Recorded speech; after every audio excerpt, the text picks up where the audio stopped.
Hey everybody, and welcome to the Odd Vlog. We have not done one of these for quite some time, and that is why it's called the Odd Vlog that we do from time to time. And I wanted to do one for this week because on Disney Plus we've just had the first couple of episodes of the Acolyte Star Wars show. So I want to get on and do a review and try to do the show a little bit of justice and give it an honest review. So let's get stuck into it. So straight off the bat, there have been a lot of comments that I've seen online that have been particularly negative, but let's be honest, it's a Star Wars show. It's always going to get those kinds of negative reviews and comments and backlash simply because that's just how the fan base tends to react to it, if you even want to call it that. So you have to kind of bear in mind, these are characters we've never seen before. This is in an era that we've never seen, particularly in live action. And I think really it's kind of aiming towards, obviously you've got the High Republic, where the theming is kind of carrying through from those novels into this series, and it's set prior to episode 1, The Phantom Menace, as well, by I think 100 years. So you're at the very end really of the High Republic era as to the setting of this, and obviously there's a lot of people that will have never read the High Republic books, and they should, because they're very good, and because of that these are characters that we've never really seen before, and you're never going to get the kind of nostalgia feeling really, because, you know, we're not playing off of characters that we know. We're not playing off of a storyline that we're familiar with. It's all prior to everything that we've seen before. So unless you're a real die-hard Star Wars fan and have read the High Republic novels, and I dare say that there are a lot of quote-unquote fans who won't touch it simply because it's not their canon, if you like, but ultimately the High Republic is a thing, and this is the first time we've ever really seen that theming carrying through into live action, and I actually think it looks really, really good. The aesthetics are great. You see the Jedi in their basically their strongest period. You know, it's a time of peace, there's no war, there hasn't been for centuries, and that is a theme that carries through from the High Republic era, where essentially there's no Sith, there's just basically a lot of pirates, a lot of bandits, a lot of dark corners of the galaxy where these bad characters will appear from, but it's not what we see later on down the line 100 years from then, where the Sith actually rise up. So, you know, we don't know really a lot about the bad guys and the villains in this, other than that they are Force users of some description or another. They do appear, certainly the masked character who doesn't yet have a name, as being the kind of puppeteer behind all of the action that we're seeing so far. We don't know their real identity, other than that they've got a mask and a red lightsaber, and although they do look very Kylo Ren-esque, it's obviously not them, and it'll be interesting, I kind of think, to kind of see who that character turns out to be and what their backstory is.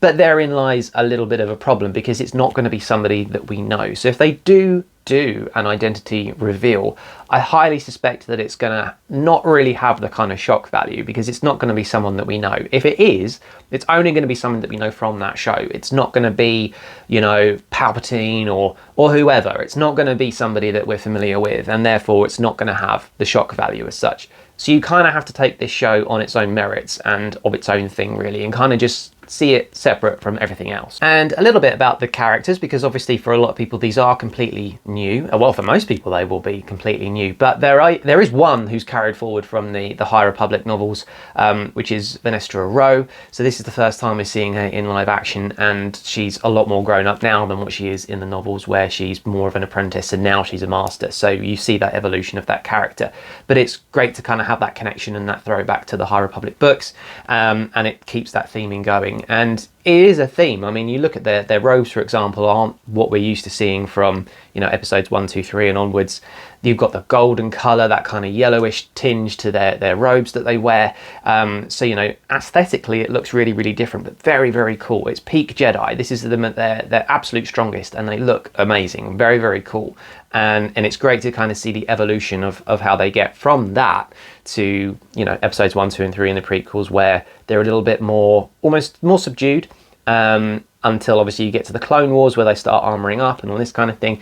So it's great to have a very Jedi looking aesthetic, but that's different from what we've seen in live action or in any of the shows or any of the movies before, and it looks great, I think. The other characters that feature in this, that we've so far seen in the first couple of episodes, we obviously have a lot of Jedi Masters and Apprentices and Knights.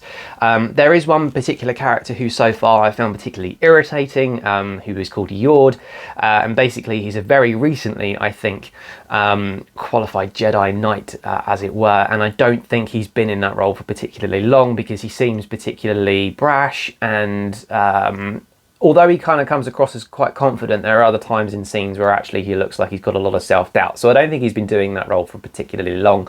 It's evident that he's a bit of a newbie when it comes to being a Jedi Knight. But he's particularly irritating just in terms of his character and how he comes across on screen, to me, I thought anyway.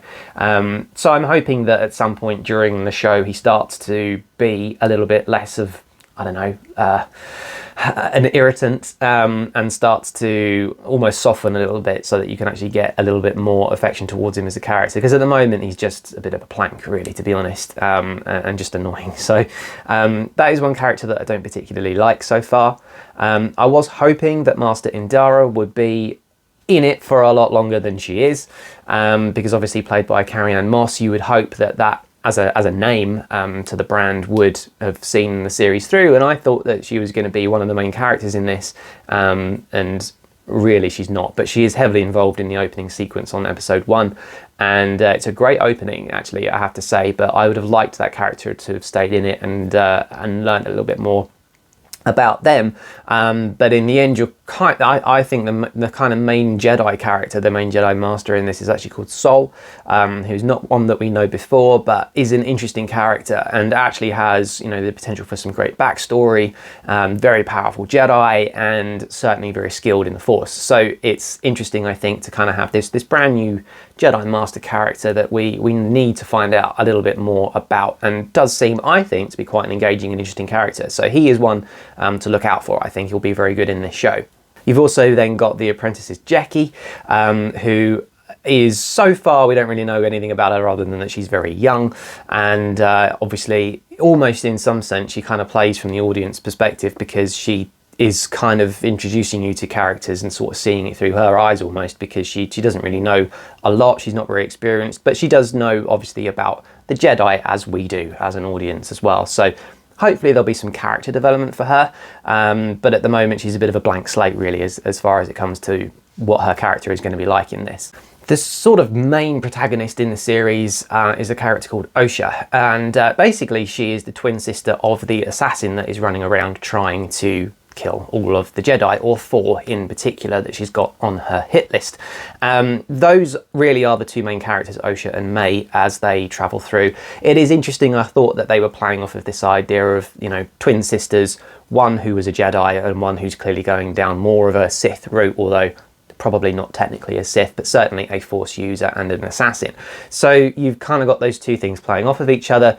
Twin sisters is something that we've seen endlessly throughout the Star Wars series. It's nothing new and not particularly original, but it does at least give you some character backstory to work off of, and hopefully going forward we'll see the dynamic between the two of them come into play, which I dare say we inevitably will do. But Osha is going kind of back to her Jedi roots to sort of she's basically being set up and sort of being framed for these murders by her sister, but it doesn't take long before her name is cleared and we find out that actually there's 2 of them, not 1, and then we'll obviously go and see how this progresses throughout the series. We're only obviously 2 episodes in, so it's a bit early to say, but May does look quite good as an assassin, pretty cool, very Assassin's Creed in the way that they've set her up, in the looks and the weaponry that she uses and how she goes about things, which I think is very cool, but will be interesting to see kind of how that plays up, because she is reporting to someone, and that someone is a very Kylo Ren looking character, uses a red lightsaber. We've heard them say maybe 1 sentence so far, and we don't really know anything about them other than that they are either calling themselves an acolyte or basically saying to this assassin May that this is how you become an acolyte, to go through these killings and these methods and his way of doing it. So it'll be interesting to kind of see that, and it does add that sense of mystery to the dynamic. But overall, this is a series that's basically a bit of a not a murder mystery, because we know who's doing it. There's nothing mysterious about it once you get 2 episodes in, but it's who is the bad guy. That is the burning question at the moment throughout all of this, and whether or not the 4 Jedi on this hit list, this kill list, you know, will they survive? One of them is a Wookiee, and we see them at the very end of episode 2. So that'll be a new character, presumably for episode 3 next week when that comes out. I believe from here on in, it's only 1 episode a week, and I think there are 8 in total. I could be wrong, but I think that's how it will work out. So we're already a good way through. I'm hoping that we've had series, obviously, in the past for Star Wars, like the Kenobi show, where it was too many episodes and the middle part of the series really did just become filler and you didn't really need it. You could have jumped from the beginning to the end and had a much more concise and better story in the end. So I'm hoping that this doesn't get dragged out over 8 episodes and that actually each one is engaging and interesting and just offers something to the audience as we go through it. Overall though, I thought episodes 1 and 2, it's too early to really judge it in my opinion. I think the cinematography is very good. I think the action sequences so far have also been particularly good, and it'll be worth, I think, just kind of sticking with it. It's way too early to say, oh, this is rubbish, or it's really brilliant. We're only 2 episodes in. We're dealing with characters that we've never met before, other than, of course, Venestra, but if you haven't read the books, you're not going to know anything about her. So, yeah, we'll wait to see.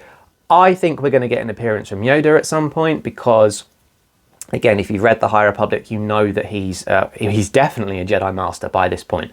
So it'll be interesting to see whether or not he makes an appearance at some stage. He might not, I don't know. Personally, I'd rather that he didn't show up. I'm kind of fed up of seeing Yoda in everything. So let's kind of put that character, not to bed, but, you know, he's been done. I mean, what else do you want to see him do? It's just a little bit like, I don't know, overload. So I'm happy for them to not have an appearance from him in there, but I would, at the same time, wouldn't be surprised if they played on that because he is around at that period of time as a Jedi Master, so it wouldn't overly surprise me. But, you know, if you want to learn and build character development from new characters that we've not seen, we need to let them be the ones that tell the story and not just basically Easter egg Yoda, because that's all he's going to be in there for, and personally I don't think he would give enough to it to make it worth watching simply because he's in it for probably 30 seconds. So yeah, we'll wait to see. I do want to know who the bad guy is though. That is playing on my mind, but I dread to think it's probably going to be a bit of an anticlimax because even if he was a Sith Lord, it's not going to be someone we recognise, you know, unless they name drop somebody from, say, like the Old Republic games. But I think the Old Republic would be too far back. I don't know, but we'll obviously see how that plays out. It's very early days, so I really liked episodes 1 and 2. I thought they were engaging, I enjoyed them, and I'm looking forward to the next one. So with that said, go and watch it. I'll leave it to you, and leave a comment below on what you thought about it. Is it worth watching, yes or no? Now, a little bit of housekeeping before we disappear.